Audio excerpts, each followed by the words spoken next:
ಹೆಸರು ಶ್ರೀಧರ್ ಅಂತ ಹೇಳಿ, ಶ್ರೀ ಜಿನ್ನಾಗರಮ್ಮ ಲಕ್ಷ್ಮೀ ದೇವಿ ಸೇವಾ ಟ್ರಸ್ಟ್ ನ ಕಾರ್ಯದರ್ಶಿ. ಇದು ಶ್ರೀ ಜಿನ್ನಾಗರಮ್ಮ ಲಕ್ಷ್ಮೀ ದೇವಿ ಅಂತ ಹೇಳಿ ಒಂದು 400 ವರ್ಷಗಳ ಇತಿಹಾಸ ಇರುವಂತ ದೇವಿ. ಸುಮಾರು 400 ವರ್ಷಗಳ ಹಿಂದೆ ಶ್ರೀ ಅಪ್ಪಪ್ಪ ಅನ್ನೋ ಒಬ್ರು ಮಹಾನ್ ವ್ಯಕ್ತಿ ಇದನ್ನ ಸ್ಥಾಪನೆ ಮಾಡಿರ್ತಾರೆ. ಅದರದ 5ನೇ ತಲೆಮಾರು ನಾವು ಇದನ್ನ ಮುಂದುವರ್ಸ್ಕೊಂಡು ಹೋಗ್ತಾ ಇದೀವಿ. ಶ್ರೀ ಜಿನ್ನಾಗರಮ್ಮ ಅಂದ್ರೆ ಜಿನ್ನ ಅಂದ್ರೆ ಉತ್ತದಲ್ಲಿ ಬಂದಿರೋಂತ ಪ್ರತಿಮೆ ಇದೆ.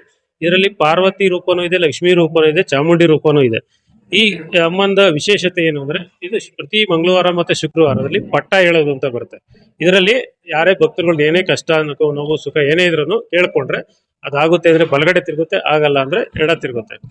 ಪ್ರತಿ ವರ್ಷದಲ್ಲೂ ಯುಗಾದಿ ಆಗಿ ಒಂದು ವಾರದಲ್ಲಿ ಜಾತ್ರಾ ಮಹೋತ್ಸವ ನಡೆಯುತ್ತೆ. ಜಾತ್ರಾ ಮಹೋತ್ಸವದಲ್ಲಿ 9 ದಿನಗಳ ಸುದೀರ್ಘವಾಗಿ ನಡೆಯುತ್ತೆ. ಅದರಲ್ಲಿ ಮಂಗಳವಾರ ಬಂದು ಗಂಧುಡಿ ಉತ್ಸವ ಅಂತ ನಡೆಯುತ್ತೆ. ಅದು ಸುಮಾರು ಒಂದು 5,000 ಜನ ಗಂಧುಡಿ ಓಕ್ಳಿ ನಡೆಸುವಂಥದ್ದು. ಇದು ತುಂಬಾ ವಿಜೃಂಭಣೆಯಿಂದ ನಡೆಯುತ್ತೆ. ಶ್ರೀ ಕ್ಷೇತ್ರ ಇದು ತುಂಬಾನೇ ಬೆಂಗಳೂರಲ್ಲಿ ಲಕ್ಷ್ಮೀ ದೇವಿ, ಯಾಕೆಂದ್ರೆ ಲಕ್ಷ್ಮೀ ದೇವಿ ಅನ್ನೋ ಇದರಲ್ಲಿ ಬೆಂಗಳೂರಲ್ಲಿ ಯಾವುದೇ ರೀತಿ ಶಕ್ತಿ ದೇವತೆ ಇಲ್ಲ. ಇಲ್ಲಿ ನಮ್ಮ ಕ್ಷೇತ್ರದಲ್ಲಿ ತುಂಬಾ ವಿಜೃಂಭಣೆ ನಡೀತಾ ಇದೆ. ಮೊದಲನೇ ಕಳಸ ಪೂಜನೆ ಅಂತ ಇರುತ್ತೆ. ಶನಿವಾರ ಬಂದು ಕೊಂಡ ಇರುತ್ತೆ. ಭಾನುವಾರ ಬಂದು ಇನ್ನು ಗ್ರಾಮದವ್ರು ಏನಿರ್ತಾರೆ ಅದು ನಾನ್ ವೆಜ್ ಇದನ್ನ ಮಾಡ್ತಾರೆ. ಮತ್ತೆ ಸೋಮವಾರದಿಂದ ದೇವಿ ರಥೋತ್ಸವ ನಡೆಯುತ್ತೆ. ಮಂಗಳವಾರ ಬಂದು ಗಂಧುಡಿ ಉತ್ಸವ ಬರುತ್ತೆ. ಬುಧವಾರ ಪಲ್ಲಕ್ಕಿ ಉತ್ಸವ, ಗುರುವಾರ ಬಂದು ಶಯನೋತ್ಸವ. ಇವತ್ತು ಶುಕ್ರವಾರ ಸ್ವಾಮಿಗೆ ವೆಂಕಟೇಶ್ವರ ಸ್ವಾಮಿನೂ ಇದೆ. ಇಲ್ಲಿ ವೆಂಕಟೇಶ್ವರ ಸ್ವಾಮಿಗೆ ಕಲ್ಯಾಣೋತ್ಸವ ನಡೆಯುತ್ತೆ. ನಾಳೆ ಬಂದು 101 ಸೇವೆ ಅಂತ ಮಾಡ್ತೀವಿ. ನಾಳೆ 101 ಸೇವೆ ಮಾಡಾದ್ಮೇಲೆ ಜಾತ್ರೆ ಸಮಾಪ್ತಿ ಆಗುತ್ತೆ. 400 ವರ್ಷದ ಇತಿಹಾಸ. ಇದು ನಮ್ದು 5ನೇ ತಲೆಮಾರು. ನಮ್ಮ ಕುಟುಂಬದಲ್ಲಿ ನಾವು ನಡೆಸ್ಕೊಂಡ್ ಬರ್ತಾ ಇರೋಂಥದ್ದು. ಭಕ್ತಾದಿಗಳಿಂದ ಅವ್ರ ಕಷ್ಟ ನೋವು ಏನೇ ಇದ್ರು ಬಂದು ಅಮ್ಮನ ಹತ್ರ ಕೇಳ್ಕೊಂಡು ಅದಕ್ಕೆ ಪರಿಹಾರ ತಗೊಂಡು ಹೋಗ್ತಾರೆ. ಜಿನ್ನಾಗರಮ್ಮ ಲಕ್ಷ್ಮೀ ದೇವಿ ಅಂತ ನೆಲೆಗೊಂಡಿದೆ. ಇದು ನಮ್ಮ ಅಣ್ಣವ್ರು ಹೇಳಿದಂಗೆ ಇದು ಪುರಾತನ ದೇವಸ್ಥಾನ. ಅಮ್ಮೊಂದು ಫುಲ್ಲು ಮಣ್ಣಿನ ವಿಗ್ರಹ, ಅದು ಮೇಲ್ ಮಾತ್ರ ಬೆಳ್ಳಿ ಕವಚ. ಅದೇನಂದ್ರೆ ಅಮ್ಮನ ವೈಶಿಷ್ಟ್ಯತೆ ಹೇಳ್ಬೇಕು ಅಂದ್ರೆ ಬಹಳ ಅಪಾರ ಇದೆ. ನೀವು ಬೇಕು ಅಂದ್ರೆ ಹೊರಗಡೆ ಭಕ್ತರ ಹತ್ರ ತಿಳ್ಕೊಳ್ಳಿ. ಇದು ಅಮ್ಮಂದು ವಿಶೇಷತೆ. ಇವತ್ತು ಕಲ್ಯಾಣೋತ್ಸವ ಇದೆ, ಜಾತ್ರಾ ಮಹೋತ್ಸವ ನಡೆಯುತ್ತೆ. ಪ್ರತಿ ತಿಂಗಳು ಅಮಾವಾಸ್ಯಲ್ಲಿ ದುರ್ಗಾ ಹೋಮ ಮಾಡ್ತೀವಿ, ಸಾಮೂಹಿಕವಾಗಿ ನಡೆಯುತ್ತೆ ದುರ್ಗಾ ಹೋಮ ಅಂದ್ಬಿಟ್ಟು.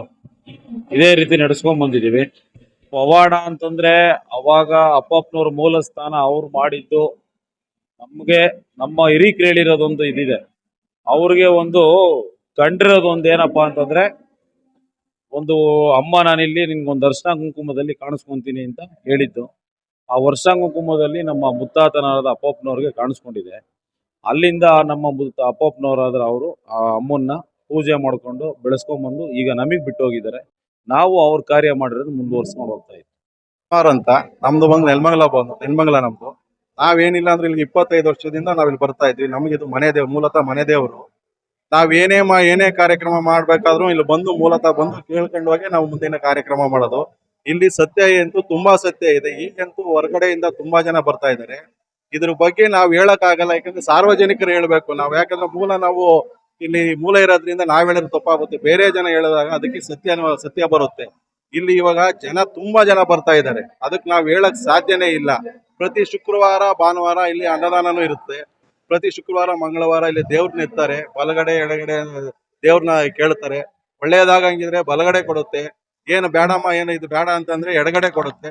ತುಂಬಾ ಸತ್ಯ ಇದೆ. ಇದು ಲಕ್ಷ್ಮೀ ಜಿನ್ನಾಗರಮ್ಮ ದೇವಸ್ಥಾನ ಅನ್ನೋದು ನೆಲಮಂಗಲ ತಾಲೂಕೇ ಅಲ್ಲ, ಬೆಂಗಳೂರು ಉತ್ತರದಲ್ಲೂ ಇದು ಸುಪ್ರಸಿದ್ಧಿ ಆಗಿದೆ. ಎಲ್ಲಾ ಕಡೆಯಿಂದನೂ ಕರ್ನಾಟಕದ ಎಲ್ಲಾ ಸುತ್ತಮುತ್ತ ಜನನು ಇಲ್ಲಿಗೆ ಬಂದು ತಾಯಿ ದರ್ಶನ ಪಡೆದು ಆಶೀರ್ವಾದವನ್ನು ಪಡ್ಕೊಂಡು ಹೋಗ್ತಾರೆ. ಇಲ್ಲಿ ನನ್ನ ಹೆಸರು ಶೈಲಾ. ಇಲ್ಲಿ ನಾವು ನಮ್ಮ ತಾತನ ಕಾಲದಿಂದಾನು ಇಲ್ಲಿ ಪೂಜೆ ಮಾಡ್ಕೊಂಡ್ ಬಂದಿದೀವಿ. ಅವ್ರ ಹೆಸರು ಹನುಮಂತಪ್ಪ ಅಂತ ಅಂದ್ಬಿಟ್ಟು. ಈ ದೇವಸ್ಥಾನದ ಸೇವಾಕರ್ತರು ಕೂಡ ಅವ್ರೆ. ಅವಾಗ್ಲಿಂದಾನು ಅವ್ರು ನಡೆಸ್ಕೊಂಡ್ ಬಂದಿದ್ದಾರೆ. ಇಲ್ಲಿ ನಮ್ ತಂದೆ ಅವ್ರು ನಡೆಸ್ಕೊಂಡ್ ಬರ್ತಾ ಇದ್ರು. ಇವಾಗ ನಾವು ಹಂಗೆ. ಸೊ ನಂಬಿಕೆ ಅನ್ನೋದಿದ್ರೆ ಎಲ್ಲ ಕಡೆನೂ ದೇವ್ರ ಮೇಲೆ ನಂಬಿಕೆ ಇರ್ಬೇಕು.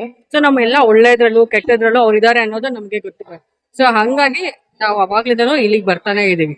ಸೊ ಪಾಸಿಟಿವ್ ಎನರ್ಜಿ ಇದ್ದೇ ಇದೆ.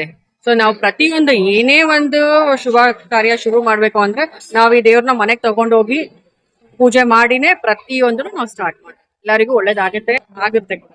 ನನ್ನ ಹೆಸರು ಜಿನ್ನಮ್ಮ ಅಂತ. ನಾವು ಜಟಿಪಾಳ್ಯದಿಂದ ಬರ್ತಾ ಇದ್ದೀವಿ. ನಮ್ ತಾಯಿ ಮನೆ ದೇವ್ರು ಇದೇ ದೇವ್ರು. ನಮ್ ತಾತ ಮುತ್ತಾತನ ಕಾಲದಿಂದನೂ ಇದೇ ದೇವ್ರನ್ನ ನಾವು ಪೂಜಿಸ್ತಾ ಇದೀವಿ.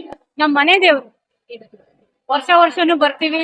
ಇಲ್ಲಿ ಜಾತ್ರೆ ಸಮಯದಲ್ಲೆಲ್ಲ ಭಾಗವಹಿಸ್ತೀವಿ, ಎಲ್ಲ ಹೋಗ್ತೀವಿ.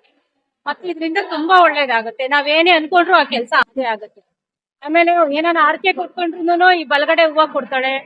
ವಾರನೂ ದೇವ್ರನ್ನ ಎತ್ತುತ್ತಾರೆ, ಬಲಗಡೆ ಹೂವ ಕೊಡ್ತಾರೆ. ದೇವ್ರು ತುಂಬಾ ನಮ್ಗೆ ಒಳ್ಳೇದ್ ಮಾಡಿದೆ. ಮತ್ತೆ ಮದ್ವೆ ಆಗಿಲ್ಲ ಅನ್ನೋರ್ಗುನು ಇದು ತಾಯಿಗ್ ಬಂದ್ ಅರ್ಸ್ಕೊಂಡ್ರೆ ಮದ್ವೆನೂ ಆಗುತ್ತೆ. ಮತ್ತೆ ಮಕ್ಕಳು ಭಾಗ್ಯನೂ ಕೊಡ್ತಾರೆ. ಎಲ್ಲಾ ತರ ರೀತಿಲೂನು ಅನುಕೂಲ ಮಾಡ್ಕೊಡ್ತಾರೆ.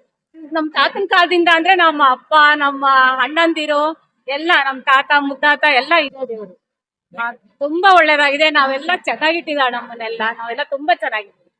ತುಂಬಾ ಚೆನ್ನಾಗಿಟ್ಟು ನಾವೇನೇ ಕಷ್ಟ ಆದ್ರೂನು ನಾವ್ ಇದೇ ದೇವ್ರಿಗೆ. ಮತ್ತೆ ನಾವು ಸೋಂಪುರದಿಂದ ಬಂದಿರೋದು.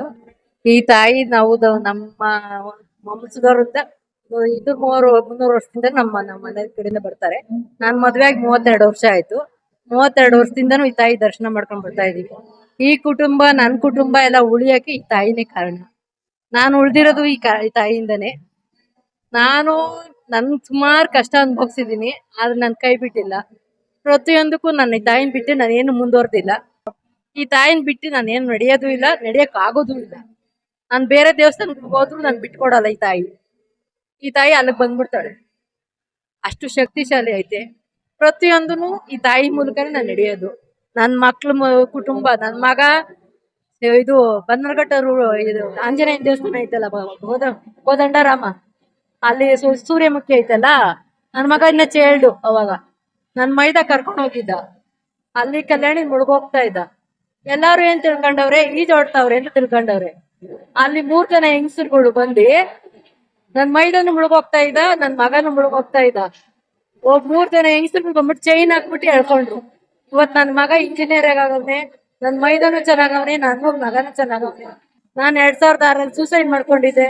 ಆ ತಾಯಿ ಅವಾಗ ಬಂದು ನನ್ ಕಾಪಾಡವಳೆ. ಇವತ್ತು ನಂಗೆ 50 ವರ್ಷ.